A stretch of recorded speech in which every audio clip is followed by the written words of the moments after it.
Here on the Creative Thinker Podcast, we discuss all theories, philosophy, and thought behind the creative process. And we hope that you find some inspiration along the way. Today on the Creative Thinker Podcast, we're going to be talking about how you can best improve your dialogue with these 4 simple but really impactful tips. So let's jump into it. My name is Henry Moon. I'll be your host. I'm joined by Michael Vasquez. Michael Vasquez in the house. So today we're going to be talking about something that's really near and dear to my heart, and I really have improved a lot on in the last year or so because I've spent a lot of time doing dialogue. So this is going to, I've read so many sci-fi books that I look at and I get 3 pages in, and then it's like we introduce this main character's best friend and they're like, "What's up, you son of a bitch?" Mm-hmm. And this is our only introduction to the connection that these 2 characters have made, presumably their entire lives living on some far off planet. Yeah. Through all their struggles, that's the best greeting that we can muster for them. And it drops me out of the story because it's 9 out of 10 sci-fi books, I would say. It's so much. I think if you look at what is it? Predator, I think started that kind of trend, with Arnold and I can't remember the other characters but I remember as soon as they meet up, they're like, "You son of a bitch," and then like they forearm grasp, and like I think that became like the machismo sci-fi thing to do is introduce people like that. Again, one of the things that I want to like keep in mind through our dialogue is remember your audience, remember who you're writing for, remember who you're making this dialogue for, because for some people maybe that connects, maybe that clicks, maybe that brings them into the world. But maybe that doesn't for the general audience. Who are you writing for? And I think that's always important to remember when you're writing, who you're writing for, what's this dialogue, what is the dialogue supposed to mean? What is it supposed to infer? Because you son of a bitch might immediately turn people off. And they're like, you know what? We use a little bit of profanity here. But what about the listeners that don't want to hear that? What about the readers who don't necessarily want to read son of a bitch or you old fuck or whatever, Yeah, I think that's important context because like dime store detective novels back in the day, Stephen King said one of his favorite quotes from a book ever was a dime store detective novel, and it said the night was darker than a bucket full of assholes. So that's that's one of Stephen King's favorite quotes from his book on writing. Anyway, that's wild. So yeah, definitely know your audience. And if you're being intentional about your dialogue and you feel like you're able to hit the mark that you're aiming for every time, then this episode probably is not going to be the most useful thing for you. But this is for people that's like, we've all seen bad dialogue in TV and in whatever media we've taken in. And this is helping you adjust your writing method so that your dialogue holds up as well as your narration, perhaps. So for me, especially as a writer, my narration, I would say, was always pretty strong. And then when I started adding dialogue, it fell so flat. And it's like, I can't write likable characters if they speak. I mean, it was at that level. I think that's a big struggle for any storyteller is making characters believable through dialogue, because we all can write typically what we want. We can narrate pretty well.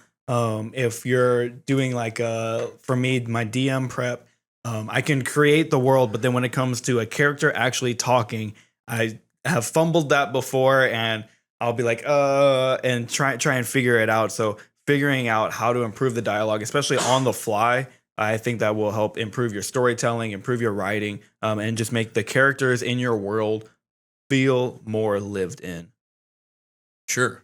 Let's jump into the 4 things. Why not? That's why we're all here. That is correct. This roller coaster is ramping up. Oh, yeah. So here at the first drop, we have number 1, poorly approximated familiarity, which is sort of what I kicked off the program with. And the best way I can describe that is the "you old bastard" line. So we have like lots of stories where we try to, or authors try to show a history, a moment before. This is a relationship that has been built on years and years and struggles and hardship, and it just falls flat. You get one sentence to kick off a story, and I know that it is notoriously difficult to write that first line of a novel when you're starting it out. That blank page can be really rough. it's the same thing when you introduce a new character and you have that first line of dialogue. It can be that same amount of pressure. So I have some examples I want to read, and then we can break down what familiarity really looks like. But here is a scenario where someone is coming to the door. They're coming to their friend's house to play Call of Duty. So there's a knock at the door. First line, friend that's outside or friend that's inside says, "Get in here, you old bastard! I'm playing Call of Duty. Do you want to play too?" Sure. My dad is mad at me today, so I need to get out of the house. Crap dialogue. I wrote that. Okay, I'm taking that on myself. That is bad dialogue. Yes, it narrates the situation. You have okay, he's fine with this guy calling him a name, which doesn't really mean anything other than maybe he doesn't stand up for himself. I mean, you could assume so many things from him putting up with someone calling him a name. Mm-hmm. It doesn't really denote any sort of familiarity other than, he's not calling him by his name, and he feels fine sharing that his father is mad at him. Mm-hmm. Doesn't denote any familiarity. So anyway, profane nicknames are like a big pet peeve of mine when in a first line of dialogue. I don't care if people do it in the books. Yeah, it doesn't bother me if, I've seen some really funny ones that have cracked me up, but when it comes to this is the first line and this is how they're introduced, it's a big pet peeve of mine. Mm-hmm. So what does familiarity actually look like? We've seen an example of what it isn't. So I feel like one of the things that the familiarity in real life, I mean, anybody in the audience can shout things out too, because people you're familiar with, you have certain things that it makes you think of. But mm-hmm. What about you, Michael? Sorry, what are you asking me? What does familiarity look like? Yeah, what does familiarity look like? We've got some things down on the page. I'm not asking those specifically. I'm saying is there anything that jumps to mind when you think about the people that you're most familiar with in your life? Is there something that you do with that person that you don't do with other people? Something that jumps to mind that's like, oh, okay, well, because we're cool, that's something I do with only them. Yeah. I mean, honestly, it's whenever we get here, right? I give you a hug, talk to you. And then you said earlier, free reign to everything, you've stayed at our place for a while. So, it's really not hey, come in. Do you need water? Do you need this? It's free reign for everything. Where some of the stuff is at, where the restroom is at, where, the water is at, where the fridge is at. So you can grab some beer if you want to, you're free to, where the dog's at. Okay. Let me let the dogs out, so you have that kind of free reign. And so that familiarity is almost the lack of saying some stuff because it's understood. The context is already understood. It's kind of like what I'm feeling with that. Like a lack of boundaries almost. Like what movie that made me think of was Office Space, mm-hmm. Which is an older movie, so people probably haven't seen it. But if you haven't, you should. It's really funny. Anyway, so this guy has a really thin wall between him and the apartment over. Mm-hmm. And so they'll talk to each other through the wall, and then they get frustrated, and he'll come over to his house and grab a beer out of the fridge, sit down and say hey, turn on channel 4. It's a bad summary of the movie if you've seen it, but I'm trying to make it applicable to everybody. So anyway, there's no boundaries at all. You can hear right through the wall. There's no privacy. That's a good example for sure. And I think that's in our list. Mm-hmm. So what I have here as just 4 tenets of what familiarity is, so that we can build off of that and move on. The first tenet of number 1 is that there's a shorthand to a relationship or a mm-hmm. job, something that you're familiar with.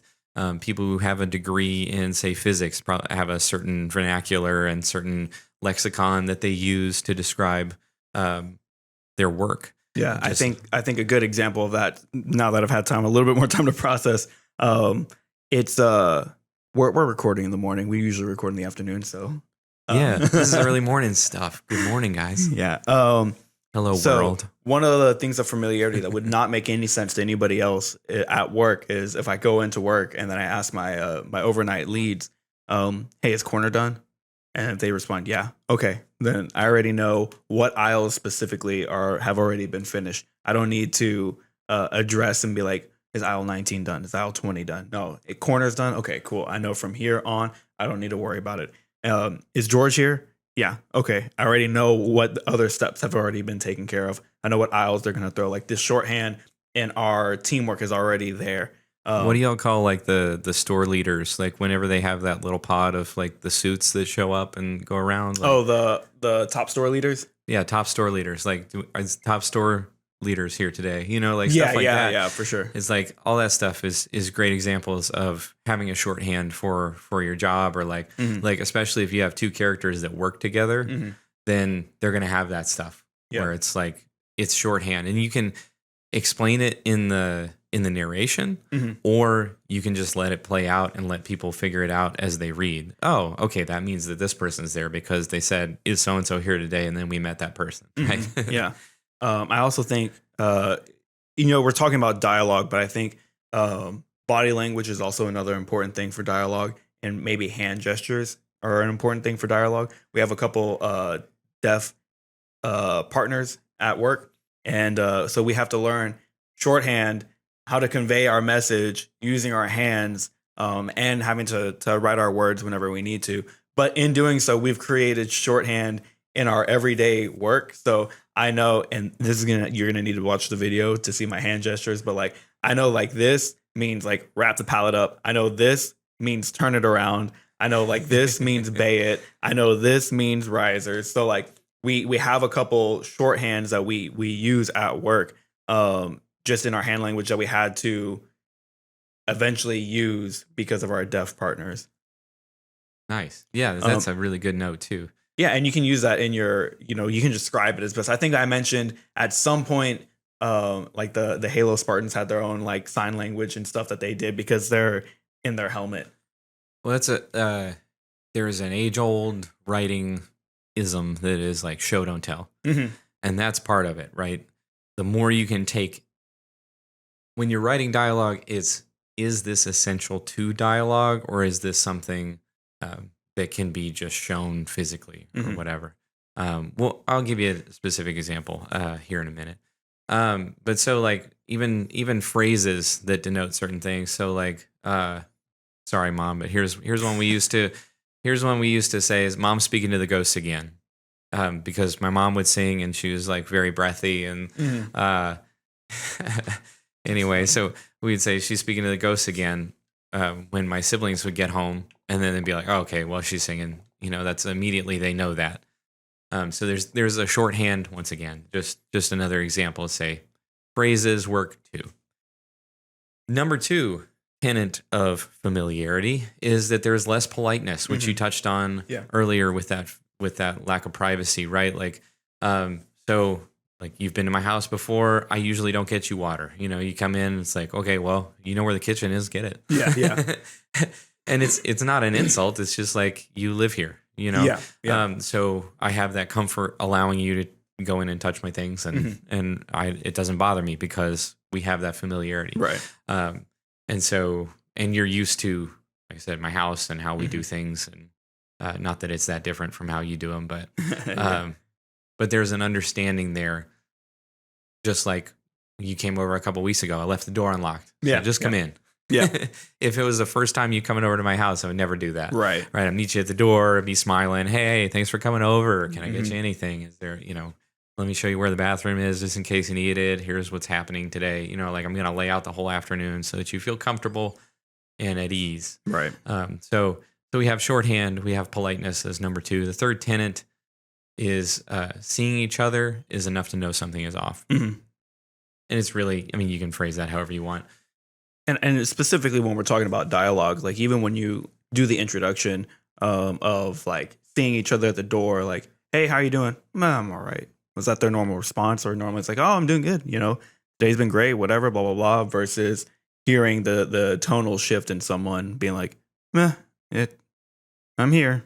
Like that conveys 2 different things, especially if you know someone. Maybe, I'm here is their just normal response to like living in the moment, but live, laugh, love. Yeah. And so, but I definitely know, like, if I ask someone at work, like, hey, how you doing? And they're like, And they even have to like breathe like that long sigh of like, oh, there's some shit going on. I just don't want to talk about it. Like you have that familiarity, and just hearing that pause, it's like, oh, they're having a day, huh? Yeah. Yeah. And the closer you know somebody, the more you can pick up on that stuff. Like I know I had a friend in high school that was like, just had a nervous tick of like tapping his leg. Mhm. He tapped the outside of his knee with his hand. Mhm. And once I saw that, I knew like he's uncomfortable right now. I mean, we were teenagers at the time, so I'm sure there were a lot of uncomfortable ticks. But that was one that as soon as I saw it, I knew like we should find some other way out of the situation or find a way to make ourselves comfortable here. Like it's a shorthand. I can see because he's behaving this way that I need to check in with him. Yeah. So yeah, that's another version of having a shorthand. It's like physical body language tells you more because you know them so well. Yeah. Almost. So that's another shorthand of familiarity, another tenant, if you will. Yeah. And we all have that friend, right, where we can just see them, and as soon as we see them, even if it's like far side of a party or something, it's like some shoulders or whatever, like a little half of a smile in the eyes or something. You know, it's like we all have that person that we know as soon as we see them, we know what's going on. So I think that goes without saying. Did say it. What? Okay. So tenet number 4, and this one's my favorite in terms of writing, I think is really beneficial, and it really helps the audience understand that there is a connection here. So this is a big one. You ready? You ready at home? Okay. This one is holding space for someone, which just means like changing the course of your day or your behavior and molding yourself around the other person's needs. Mm-hmm. So if somebody comes in and it's like they need to talk about something and you're in the middle of a work task, if that person is important enough to you, you're going to close that work task for the moment, or at least take it out of view so that person understands that you're putting that aside and taking them seriously and taking this moment with them seriously. That's one that audiences identify with, and it's one that a lot of people don't do in their personal lives. Mm-hmm. And so it's sort of like emotionally we understand it before our minds do. And so it's a great one to make it seem like you're a really deep writer without really having to put too much effort in, like letting someone reshape someone else's day. I always think of You've Got Mail, Meg Ryan and Tom Hanks is a really good example of that being used in writing, because they both have their friends that as soon as they walk in the room, everything is reshaped around their characters. And it's very much sort of written like a play, like whatever they're doing, all the characters gravitate towards them. But anyway, making sure that there is a good space and good moment for your characters. I think that's a great way to do familiarity. You have any thoughts on that? Yeah, I think it's interesting that a lot of these right here on your dialogue is a lot of management training. And so a lot of these things are like, oh yeah, I've had to do this because I'm some type of supervisor lead, or I've been a supervisor lead, and holding space for someone is definitely like something that, like you say, can change the course of the day, but it really shows the importance and that familiarity that you're willing to put into that person. And hopefully it shows in your story the importance that person puts on having that connection with your main character and the secondary side character, whatever. They can see the space that's being held there for them. And luckily for writing, you can put some inner dialogue as well, because we've all been, or at least I've been there, where I'm holding space for someone and I'm just like, bro, hurry up, like get to the point, which is something we'll talk about later. But yeah, I think like holding that space still shows like I'm still willing to listen to this person. I'm still showing this person that, I'm familiar with them. I'm putting that effort in. But it's a lot of management kind of communication styles that is this approximates familiarity. And that is a beautiful nuance that you start having once you allow that interaction to happen between your characters. Then it's like, okay, they're holding space, sort of. Yeah. It's like, well, they're there, but they're not really listening. Mhm. You know, Yeah. they're giving you the time, but not the attention. Mhm. You know, the nuance that comes in that makes us determines whether we feel valued or not, Mhm. and starts to really richly approximate real life situations. You know, Mhm. we start getting into the ballpark of nuance, which is where characters and stories really explode, really blossom. And that's the kind of writing we want to be doing, especially here on the Creative Thinker podcast. We have a reputation to uphold. So let's jump back to that initial dialogue here, Mhm. and we'll give it one more time, just to remind you. I'm going to give you a better example of this bad dialogue. So we're going to run through the bad dialogue one more time. Uh, knock, knock, knock. Right. Get in here, you old bastard. I'm playing Call of Duty. You want to play too? I was looking at the new one. Sure. My dad is mad at me today, so I need to get out of the house. Okay. Dog shit. That's a terrible, terrible, terrible interaction. Anyway, I wrote it once again. I wrote it. I'm not dumping on anybody. It's just like approximating bad dialogue I've seen. So a better example, taking in the 4 tenets of familiarity, the shorthand, the lack of politeness, seeing each other and knowing something is off and holding space for someone. We rewrote this dialogue, and we're going to run through it for you. So it's open. Hey, points to a controller. Next round is about to start. Yeah. You good? My dad is My offer still stands if you want to crash here for a few days. nah. I think that would set him off. Is COD good enough to take your mind off things, or do we need a drink? Okay. So you can see even with our acting, like we're not voice actors or anything, but it's like, I mean, we are to some degree because of Dungeons and Dragons, but I mean, not professional or anything, but it was easier for us to get into the emotions of the scene. That just felt easier for me to interact with than the first one. It's like I couldn't even, in my mind, it's like it's hard to build a character around that first 2-sentence thing. Yeah. And granted, this is a much longer, there's more lines here, but I'm also, that's intentional because I'm giving more space, I'm giving more time to let the characters interact, and I'm giving that feeling of empty space that allows us to understand that there's something not being said. So anyway, that's my summary of what I think a better version of that dialogue would be. Yeah. That shows familiarity between two characters. Mm-hmm. These characters feel like they've been through it.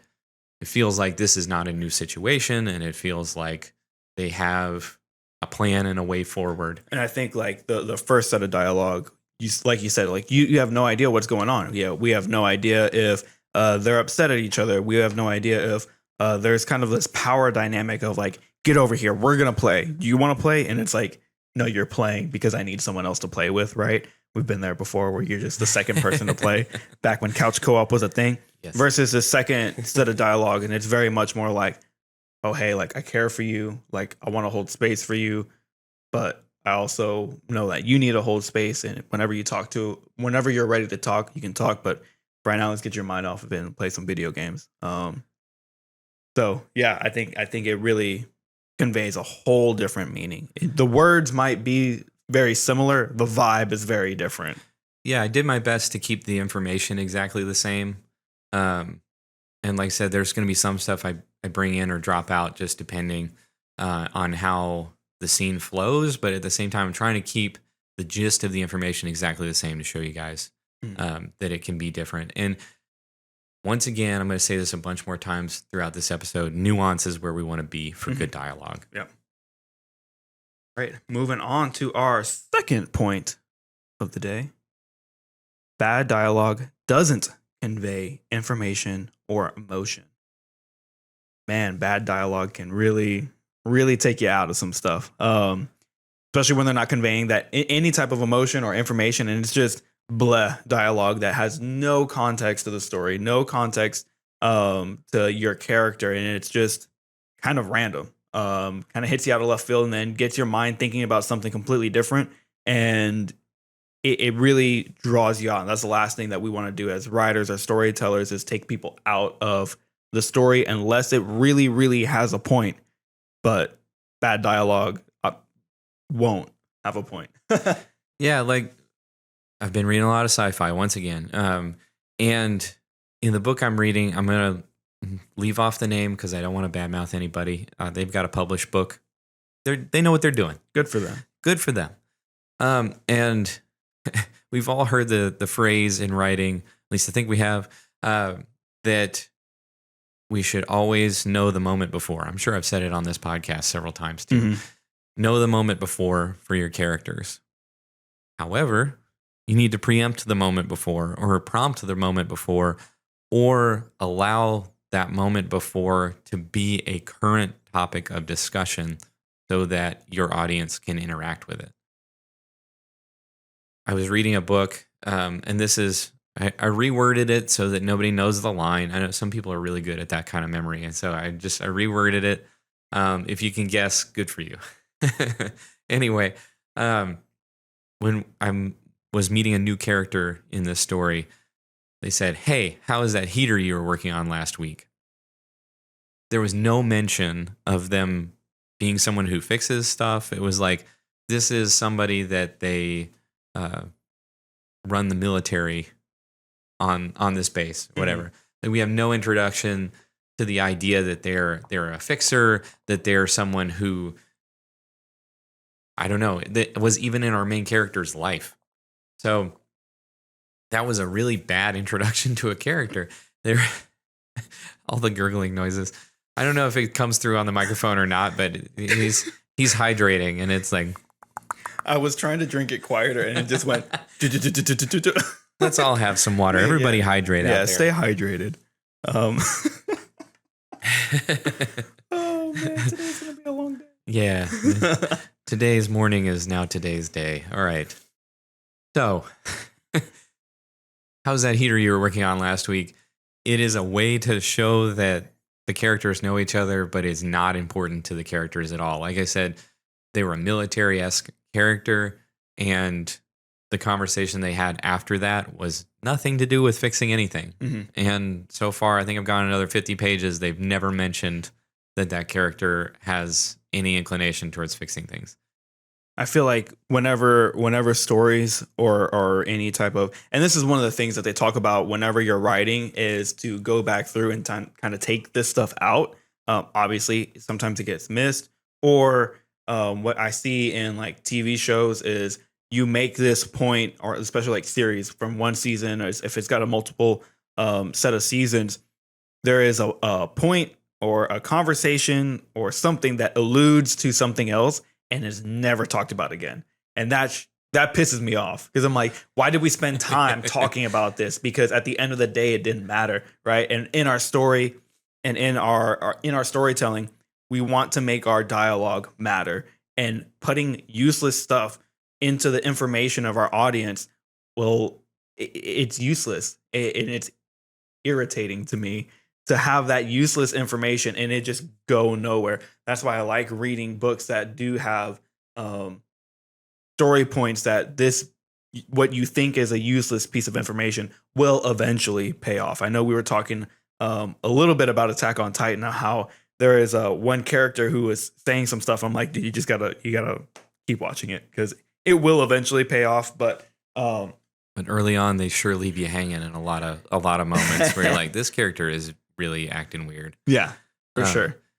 Yeah, and I think I got to gather my thoughts. But that's how I receive, as you gather your thoughts, I receive like bad dialogue that doesn't go anywhere. It doesn't give you the information that you're going to want. It's just, it leaves a bad taste in my mouth. You're making yourself into a meme, right? All the memes that are out there about Lord of the Rings or Star Wars, which are the ones that crack me up the most, I think, but are all alluding to story beats that don't make any sense. Yeah. And that's what makes for a good meme, but it doesn't make for a good story. Yeah. And we watch movies that, like Tenet. Mm-hmm. Like Tenet is a good example of like everything plays into everything else. Mm-hmm. When you have a moment early in the movie, you can watch it and be like, okay, I didn't get it this time, but I'm going to watch it again, and this time it'll make sense to me. Yeah. You know? Good stories that build on themselves and that everything in them is intentional are worth their weight in gold. Like people just love dissecting those, and it becomes what we call cult classics, right? Where they still have a following years later of people who are intentional, make a entire night out of watching them like once a year or something like that.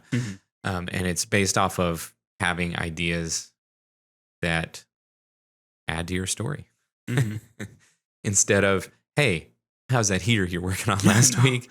And then an immediate transition to like a security questions and stuff. So instead, consider making your dialogue dense.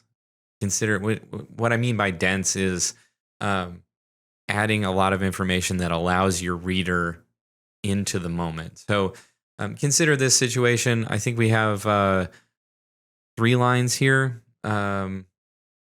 Okay. So consider this as the summation of an information sentence. So that first one was, hey, how is that here you're working on last week? So instead of that, give the moment before and say, like, as your character is walking in, they see a broke down heater out front. And then, preempt it, say, like, this was something that they're really excited to be working on. You see it, a pile of parts as you're walking into the building. And then the line is, I saw that old heater you were trying to get running outside. Is that bad news? Right. So it allows that character a response. You're like, oh, okay, so we care. This could be a bad thing for this character. Like, I just met them, but if this is bad for them, I don't want bad things to happen to people, right? It kicks off a few things as just a human being that's like, oh no, okay, this is obviously not good. I want to check in. It's giving us emotional and informational questions that are going to invest us in the dialogue. And then the dialogue that springs from that is going to become an emotional beat naturally because we've given information that makes sense and affects our characters. So it all flows forward. If you don't have a good foundation, first couple of lines, then your scene's probably toast anyway. So you want to be intentional about that. We can do the same thing with emotions. So we've talked about information. I want to get real specific about emotions and give a couple examples on that. So as the next response to that line, I had, leave me alone about that heater, exclamation point. In writing, they always tell you don't use exclamation points. And I don't think that they mean that. I think what they mean is don't use it as a shorthand or as an escape from creating nuanced emotion that impacts your reader. Pardon me. And I think that is more important than whether or not you use certain punctuation and not others. So if you just use exclamation at the end of every sentence, if your story is really good, nobody cares. Period. Exclamation point. So that's more important, is creating emotional beats. And when we read the line, leave me alone about the heater, what do you think about that character? I think that character is going through some shit. Is either upset, either has been having a real hard day, has been spent. If you ever done yard work outside, especially in Texas, I think the high is 103 all week. If you've been outside working and then someone comes in and says something about unfinished work, you're just like, bro, leave me the fuck alone. Do not fuck with me right now. And I feel like that's the vibe that's coming off right here. Leave me alone about that heater. It's like, oh, this dude's frustrated. Maybe he hit like a sensitive topic, or, he really wants a hot bath at the end of the day. I don't know. You're coming up to somebody who's prickly, right? Like, yeah. You need to choose a different approach. But all you really know is like upset. Right. Don't know what kind of upset, just upset. And again, if you're being intentional and that's a line you're choosing, good for you. I hope it works out for you. I am offering a different path forward that allows you nuance immediately in just, maybe I think it's one more sentence, something like that. So instead of leave me alone about the heater. So like he comes in, he says, I saw that old heater you were trying to get running outside. Is that bad news? And then he says, look, business hasn't exactly been going well, and I can't do the back and forth with you today. I thought that repair was going to be a slam dunk, but maybe I don't know what I'm doing. Okay, we have a lot of nuanced emotion in that. It's the same basic information, Of course, I've added more to the story, so I know somebody out there is shouting at their phone or their earbuds or whatever. The audible chocolate that we are producing, they're shouting at it. Because I've added more information, but at the same time, we are adding nuance to the emotion. So instead of anger, what do you feel like they're going through now? Man, I feel like they're going through defeat.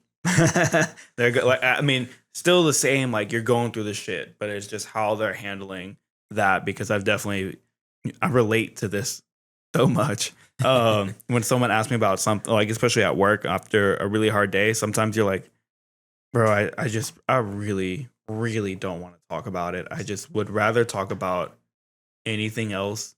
And I just don't know if this is the job for me, but I'm just going to leave it at that. I've been there before where you're like, I have no idea.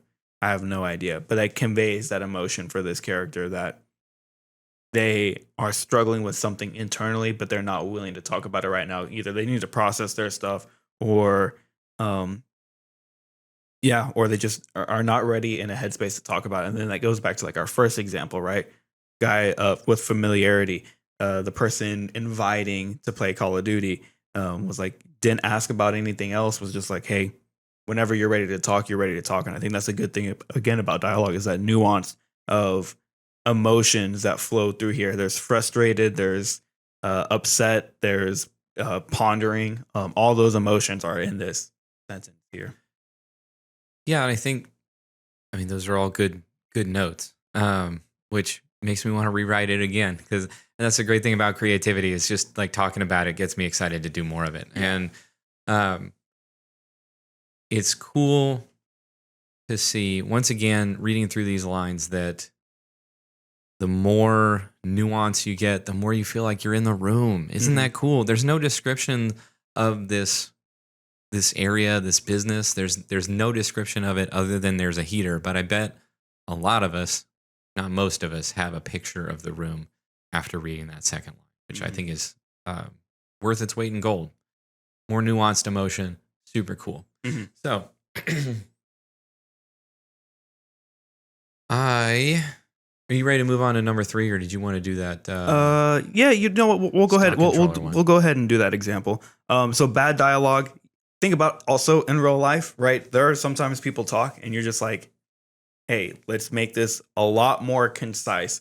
So I have someone at work who, whenever they ask questions, they're like, hey, I have a question due to the fact that this thing happened and da da da da. I'm like, bro, please get to the question, because like we're trying to be fast paced here, and time is money, so like I got to keep on moving. And don't give me their villain backstory, just give me the spark notes. Yeah, dude, for real. But like it constantly is like that. It's like, hey, I had 3 questions. Question number 1 was due to the fact that this person was doing this and this, so how am I supposed to do this and this? I'm like, that's just the way he communicates, and I understand that. But also, when you're reading a story, and if this is your main character, or this is a character that's a reoccurring character, their dialogue is just going to be exhausting. And maybe that's the emotion you're going for, but man, every time it's like, this dude has a question, and I got to be like, what's question 1? Get to it. Come on, like, let's go. Okay, you don't need to give me the whole background. Give me what you need to know, And in our dialogue, as we're writing our stories, remember that everything that you're writing down is more information that our audience needs to have in their brain. And do they need that information right now? Do they need it later? Or do they not need it at all? Cut it if they don't need it, right? Yeah, make sure it serves a function. So that's an example of bad dialogue, because I see that bad dialogue every day. Oh no. Yeah. All right, well, sorry about that. We're going to move on to curve number 3 in the roller coaster that is improving dialogue. You thought I forgot about that analogy, but I didn't. So, stilted dialogue. That's actually a good example to talk about stilted dialogue as well, which is another nuance in dialogue. Stilted dialogue, the way I've always heard it described, is people talking in ways that people just don't talk. People speaking in rhythms they don't speak in, people using words that they don't use, like anathem. Normally don't try to call people out. Anathem, if you've ever read it and you like that book, more power to you. There are so many words that are probably dead to the English language. It's old English. It's not. It was written recently-ish. I mean, last 20 years, I think. And it was an entertaining idea, but they use so many words that I had to look up a word probably every other paragraph. And I consider myself somebody who has a pretty good vocabulary. Not great, better than the average. And man, I was looking up every other word. And the point of that story is more about the vocabulary that he was using than it was about the story. You know, it's like a lot of people, I wouldn't say a lot of people, there are some people that feel very strongly about using the exact right word for the moment. Mm-hmm. And I think if you can't make it relatable to an audience, then is it the right word? You know, maybe the definition is spot on, but I would, Michael shaking his head, I would agree with that, Michael. I don't think it's, writing is all about communication. Art is all about communication. And if you're not effectively communicating with your audience, then you're wrong. Nobody likes to show off. Exactly. Yeah, that's true too. It's good to have like one word every now and then that's like, ooh, that was a fancy word that communicates a range of emotions, but why not just put that range of emotions there on the page? Yeah. Yeah. So I agree with that. So stilted is basically saying that you are not creating a very likable, let's say if you're carving a statue of a human person and somebody comes up and is like, hey, that looks like a scarecrow. Okay. That would be stilted, right? Yeah. That is not a very accurate depiction of a human being. So I have some more dialogue examples this time. So Michael, in your most stilted, inhuman way, can you read this line right here? Stilted or awkward? I'm going to the horse racetrack on East 56 today at 4 p.m. Would you like to attend with me? I purchased an extra seat because I thought my cousin was going to come with me, but they backed out. Okay. Maybe you know some people who talk like this. Maybe there are people out there, I'm sure there are, that are going to give you all the details up front in excruciating, order. Like everything that they tell you. Sorry, I smacked a spring if you heard that. They're going to give you all the detail down to the minute. Like when I was trying to get there at 4:05 because the parking lot usually fills up, but the traffic dies down right after the first race starts. And so I want to be there right after that. Maybe there's people in your life that are like that. I feel like that was my stock controller example kind of fit both of those. Yeah, for sure. So yes, there are people out there, but if you're trying to, if you're being intentional, great, more power to you. But if you're not being intentional, and this is how all your characters come across, like for me, that's how all my characters were coming across. Because as I say, I started with function. I always start with function with dialogue. Okay, what is the function? Okay, they're talking about how they need to be at the racetrack at this time. So I'm going to write down that they need to be at the racetrack at 4 p.m. Mm-hmm. Even though it's obnoxious, that's what I was doing.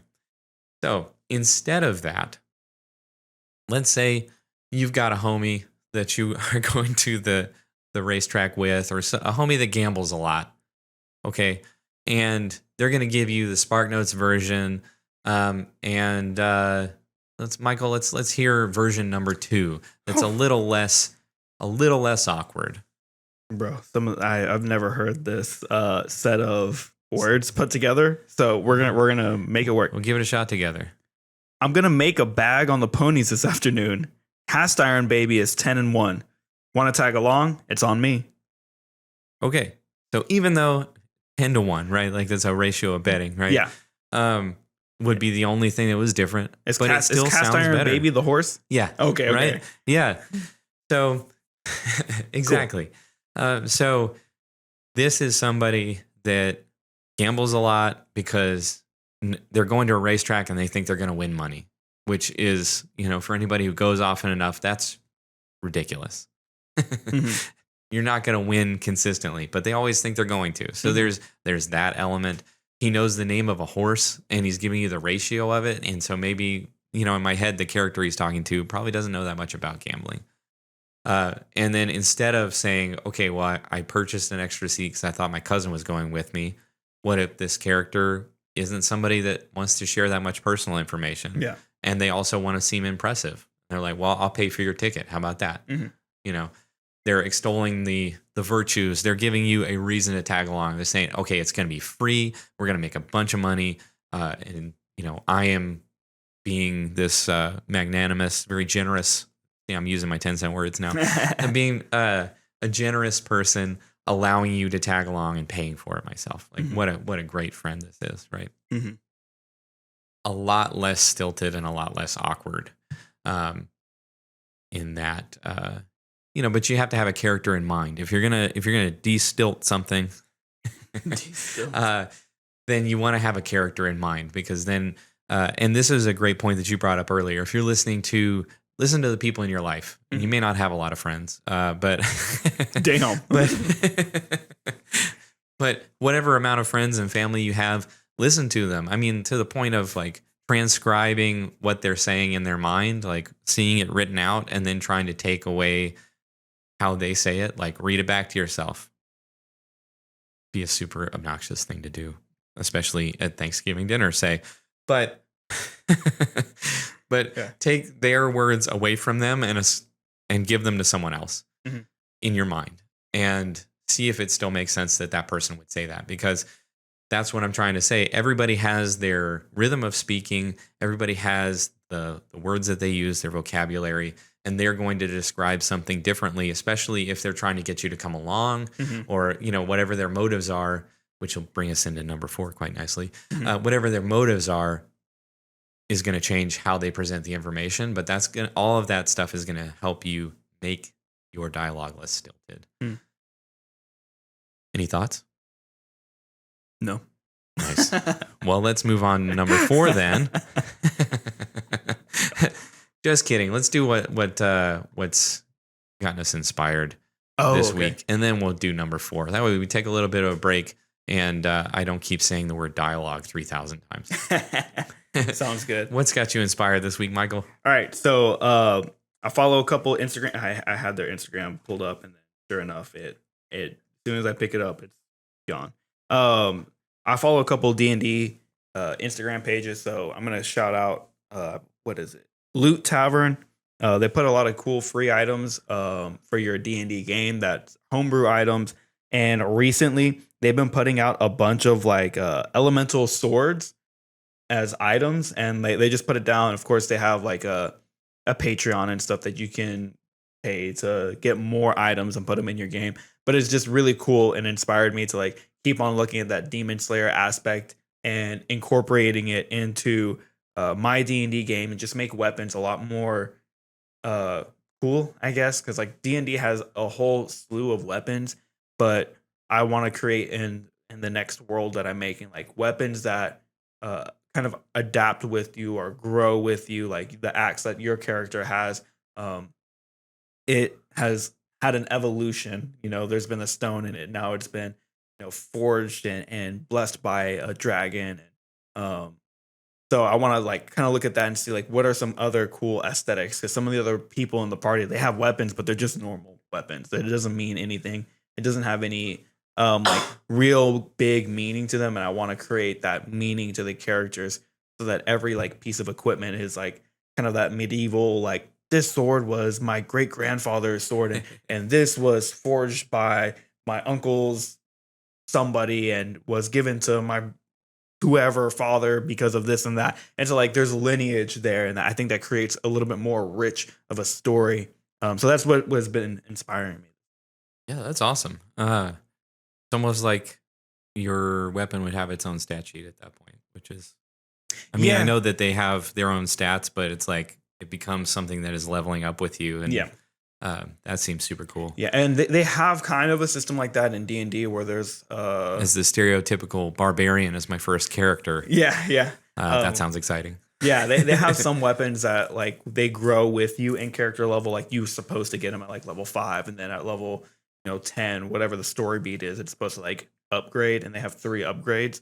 That's cool and all, but I think I want to add a little bit more pizzazz to it. Well, you know what's been inspiring me? What? Um, Tell me. I'm learning how to use a sketchbook, actually. Oh, yeah? Like the way you should.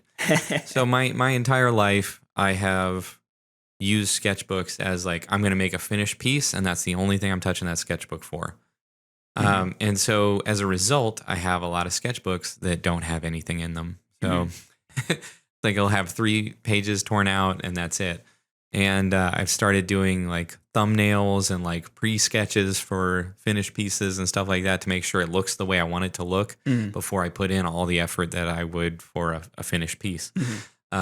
And I've just been, anytime I have an idea, I'll sketch it down. No matter that it takes up a page or whatever, or it's on a page with something else. Because I used to look at it as, well, what if this sketch turns out really good and I can't do it again, right? So I guess in reality, I've hit a new plateau of abilities with drawing. And that's been really cool because it's helping me visualize things a lot better than I normally do. So I am a very verbal thinker. I don't think in pictures very often. And so drawing has been really interesting because I will have an emotion or a couple of words that I'm thinking, and then I'll draw something. And like I said, I never have anything envisioned to begin with, but since I've been drawing and I've quite a bit, I've started to picture things and how I want them to turn out, which has been really wild. So I guess my call to action for people out there is, if you are a verbal thinker, try to draw some more and get to a point where you can start adding visual thinking, and vice versa. If you're a visual thinker, try to write some more, because that switch was really wild. Like once I got to a point, I did a sketch, and then I was like halfway through it, and I had 3 more ideas, and they were like just all popped up as pictures in my brain. And I don't think that's happened to me in years, like since I was a kid. And it was sort of mind blowing. So that really got the brain going and made me feel good, get inspired, in the whole deal. So yeah, that was the inspiration of this week. I hope you guys appreciate that section, because what it does for me is like, it just this is the part that I get to share what I'm most enthusiastic about at the moment. Yeah. And my hope is that you at home, wherever that is, get to think about what inspires you the most too. So make sure you're taking the time to do that. It is worthwhile to do. It can get you jazzed, and it helps you narrow in on what you really love about art and what you can keep creating. So number 4, the final drop, the final bend, final stretch of this roller coaster that we are on. Should have said that we are in, then it would have rhymed. Close one. Anyway, so number 4, this is the final thing in how to improve dialogue in this podcast. It doesn't allude, bad dialogue, doesn't allude to your character's desires or goals. Whew. How many times have we watched a movie, a TV show, and we get to the villain's speech and it just totally falls flat? The reason for that, in my mind, is that they don't do a good job of narrating what that character's desires are. They don't lay it out brutally enough or honestly enough for the audience. It's like, or let's say, I've been watching Suits a lot. I'm just trying to think of an example. Like, there was a character that spent almost an entire season trying to destroy the lives of our protagonists. And then at the end, they were like, well, I just didn't want you to have a better reputation than me. And it was like, that was the reason we just spent an entire season, like 15, 16 episodes on you as a character, was because you wanted to destroy their reputation. And it wasn't because you needed yours to be bigger. It was just you were a little bit jealous of their reputation. It's like, that doesn't feel like a big enough motivation. Sometimes I feel like the villain, like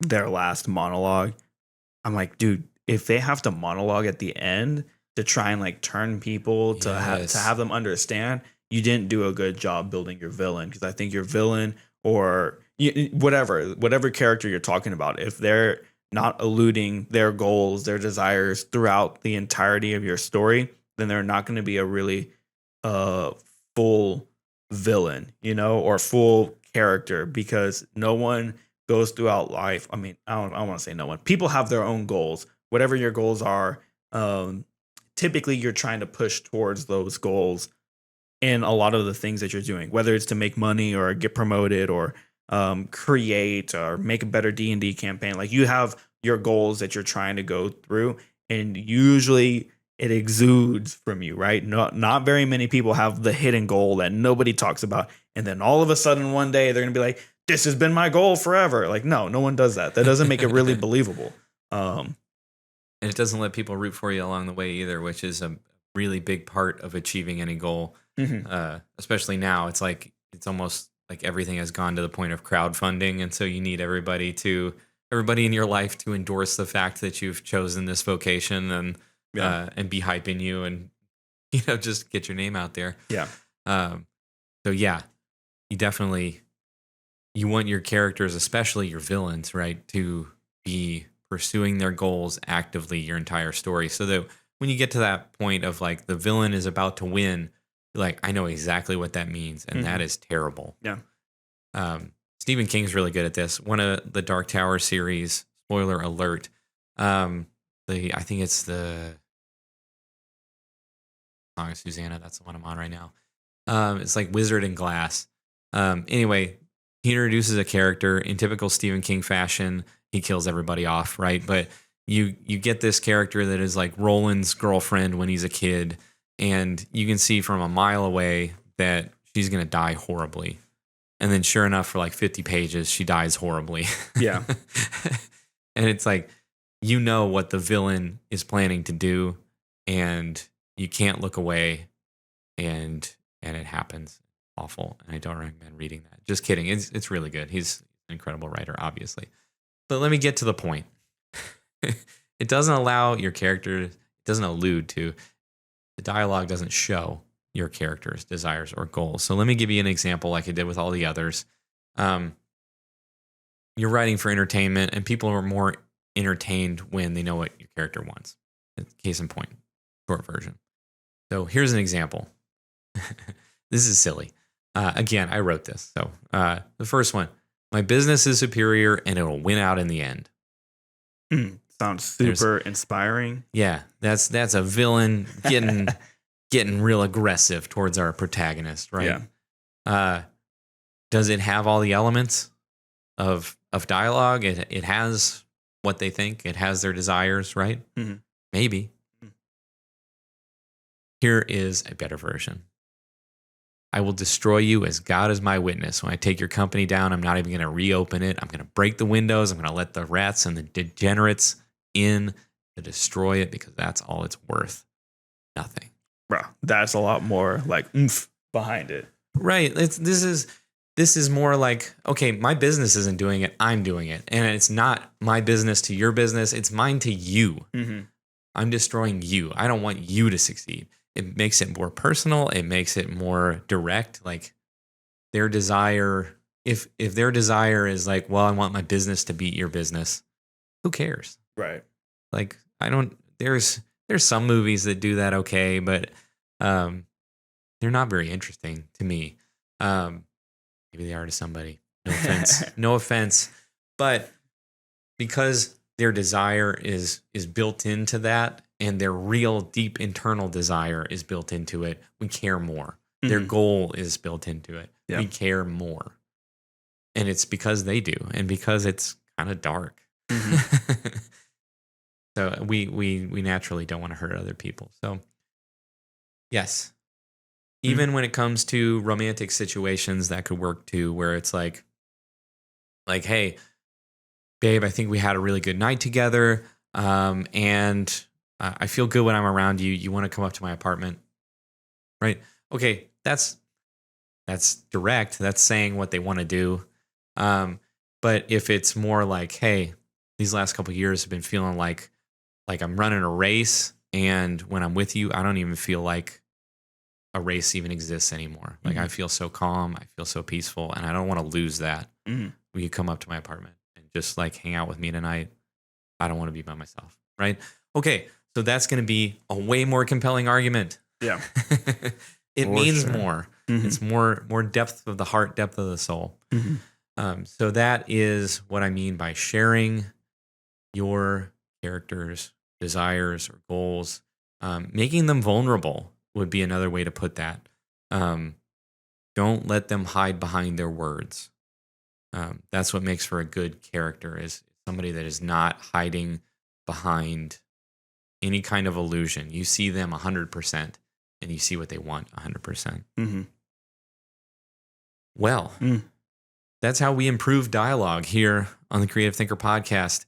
Number one, just so you have a summation, a memory, you want to make good dialogue, you want to approximate familiarity. You want to do those 4 tenets we talked about. Make sure your characters have a shorthand, that there's less politeness, that they know what each other is feeling when they see each other, and that they hold space for each other. That's that familiarity. Those are the 4 tenets of it.